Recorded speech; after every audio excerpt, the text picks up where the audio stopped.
Brought to you by...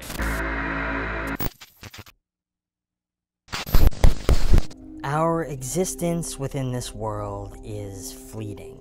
There will always be those of us who will be born into nothing, and grow to leave our marks on the world before passing into the night, while others come and go, never to be noticed, and are now utterly forgotten. However, there are also those who become infamous without ever choosing to be. These few are forced into infamy, and that legacy of blood is left to stain the annals of history. Throughout the years, we may come and go, but our legends are what last forever.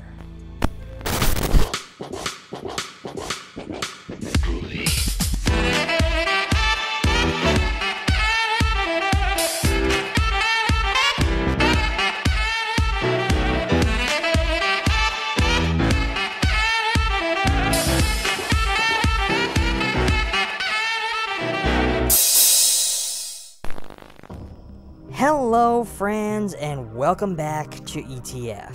Today I want to talk to you about a legend that is still told time and time again.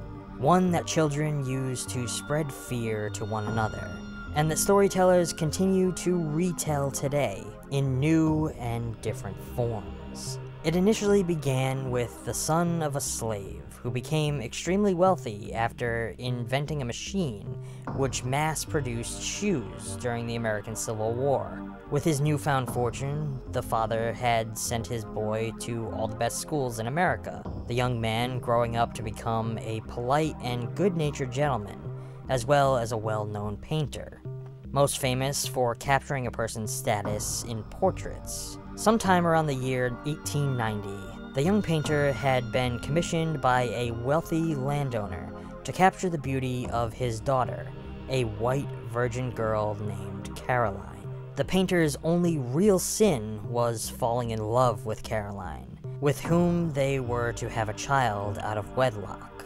Unfortunately, the girl's father had discovered their relations and was left so outraged that he hired a lynch mob to find and kill the young painter.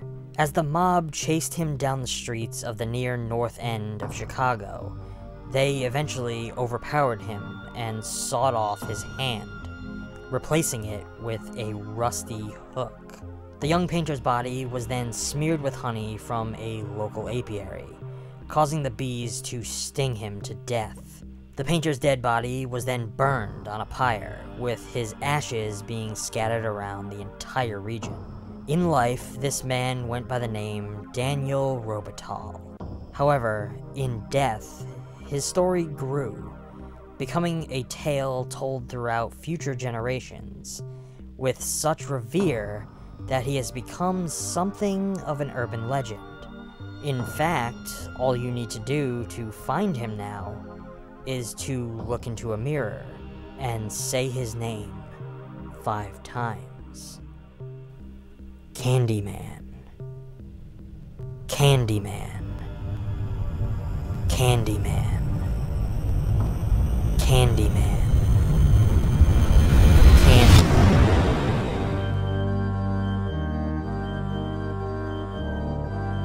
Adapted from the pages of Clive Barker's short story, The Forbidden, director Bernard Rose introduces us to Helen Lyle, a student who decides to write a thesis about local legends and myths. She visits a part of the town where she learns about the legend of the Candyman, a one-armed man who appears when you say his name 5 times in front of a mirror.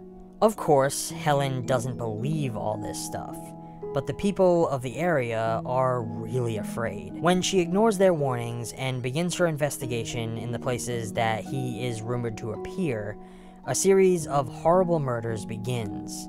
Could the legend be true? The film's opening credits feature a great aerial view of Chicago, which was pretty revolutionary for its time. It was done with a machine called the Skycam, which can shoot up to a 500mm lens with no vibrations.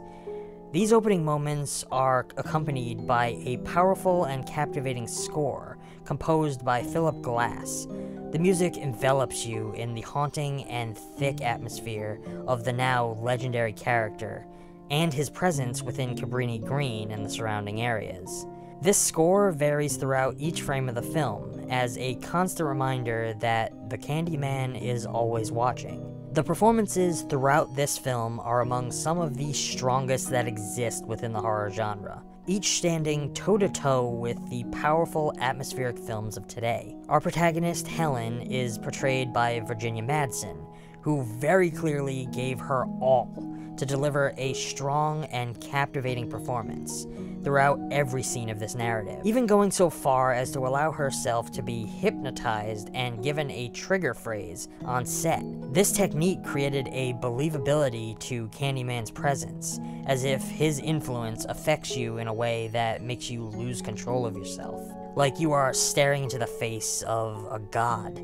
However, at some point, Madsen grew increasingly uncomfortable with this method, so asked for it to be cancelled. Our antagonist and the film's namesake is portrayed by the now infamous Tony Todd, who creates a character so revered throughout this film that he will now never be forgotten. Like Robert Englund, Boris Karloff, or all of those others who came before him, Todd imbues his performance with incredible dedication, so much so that he even came up with his own backstory for the character during rehearsals with Virginia Madsen. Todd designated the character Granville T. Candyman, who had a forbidden and interracial love affair with a white woman whose portrait he paints, leading to his fatal lynching by an angry mob. Unfortunately, the name Granville is never used in the first film, and the sequel gives him the name Daniel Robital and a connection to New Orleans. The bees used throughout the film were bred specifically for this movie.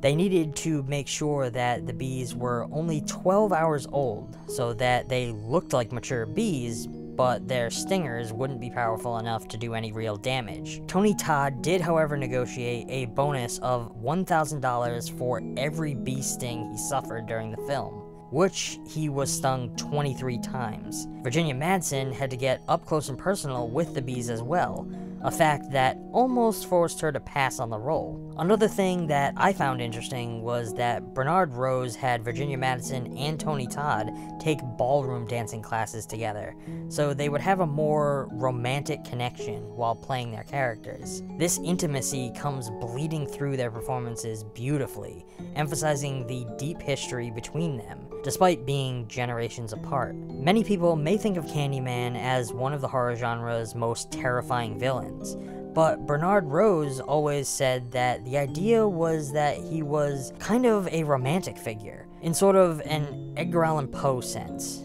It's meant to be the romance of death. He's a ghost, and he's also the resurrection of something that is kind of unspoken or unspeakable in American history. He's someone you want to surrender to.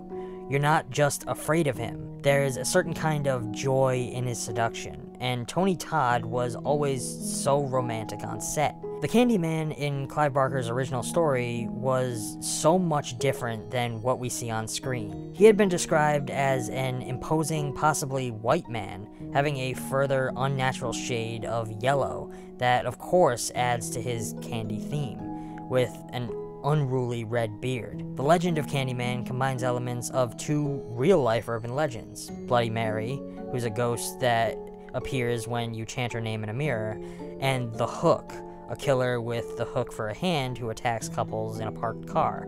Whenever Candyman is walking throughout the film, his footsteps have no sound, signifying his status as a rumor, or mythology powered by superstition come to life. Surprisingly, the on-screen version of the story differs vastly from Clive Barker's. The original story takes place in a fictional British housing project called Bob's Corner, while the movie moves to the setting of 90s Chicago and the real-life slum of Cabrini Green. The change in setting also makes the bonfire scene out of place, as in the original, the bonfire is part of the traditional Guy Fawkes night celebrations. Candyman also explores the concept of religion, specifically the idea that man created God, When a local gang is exposed committing crimes and violence as the Candyman, the being in question actually showing up to reinforce the community's belief in him through human sacrifice.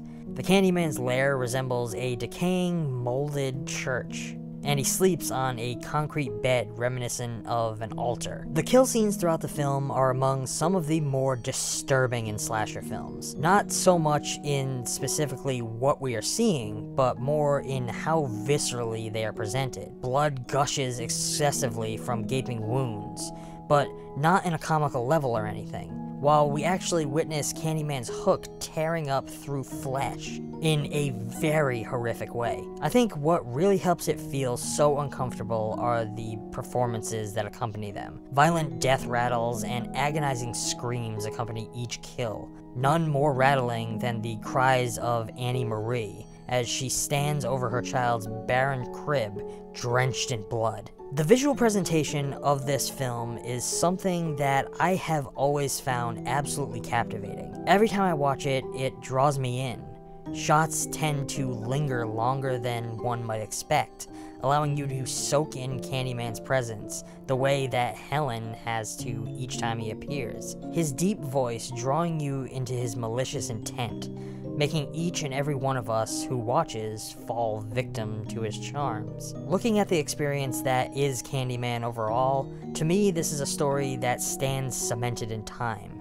It is a haunting and beautifully romantic tale of horror, worthy of its legend, similar to Frankenstein, or Bride of Frankenstein even. Though its sequels do not do it real justice, this is the type of horror film that can be revisited again and again, and always be appreciated for the masterpiece that it is. Few horror films can repeatedly invoke the unsettling feelings that this film does on repeat viewings. Looking at the film today, it brings to light horrors more real than any other film in the genre, setting us in the truly uncomfortable and often terrifying community of Cabrini Green, and not shying away from the ideas of white Americans' fear of the black community, and the oppression of an entire race throughout history. It's worth mentioning that Candyman was really the first black slasher icon, and Tony Todd will forever be held in that position. As a puppet, I can never fully understand the perspective of the black community. However, I can appreciate the fact that even though Candyman is the villain of this story, he is handled in such a beautiful and unique way as to create a truly haunting and timeless character. Be my victim.